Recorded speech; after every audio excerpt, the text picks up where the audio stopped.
Bonjour. Dans le cadre du dossier multiformat et trimestriel de Pando sur la mode éco-responsable, nous vous proposons aujourd'hui ce webinaire sur les modèles économiques de la mode à la fin du XXe siècle que nous mettrons en parallèle des 4 piliers de la RSE que sont le social, le sociétal, l'économique et l'écologique.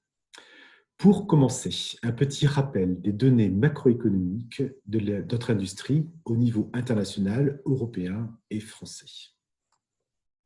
Les années 80 et 90 se caractérisent par un boom des échanges commerciaux dans l'ensemble des industries et aussi dans le textile, plus particulièrement dans l'habillement, comme nous le voyons ici.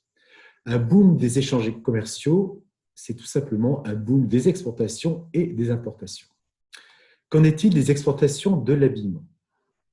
On voit que tous les pays, que ce soit les pays développés ou les pays en voie de développement, profitent de cette croissance et des exportations de l'habillement.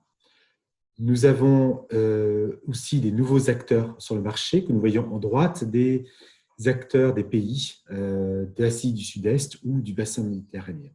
Aussi, à noter la forte croissance de la Chine, pourtant encore contrainte par les accords multifibres du GATT et de l'OMC.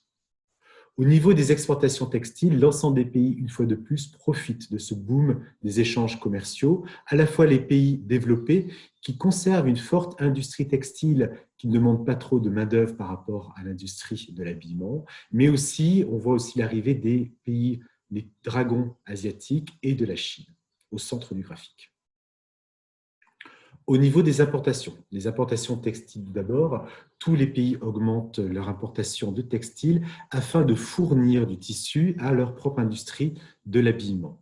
Mais là aussi, d'arriver de nouveaux arrivants, acteurs sur le textile, avec la Chine en particulier, mais aussi le Mexique. L'ALENA date de 1995. Au niveau des importations de l'habillement,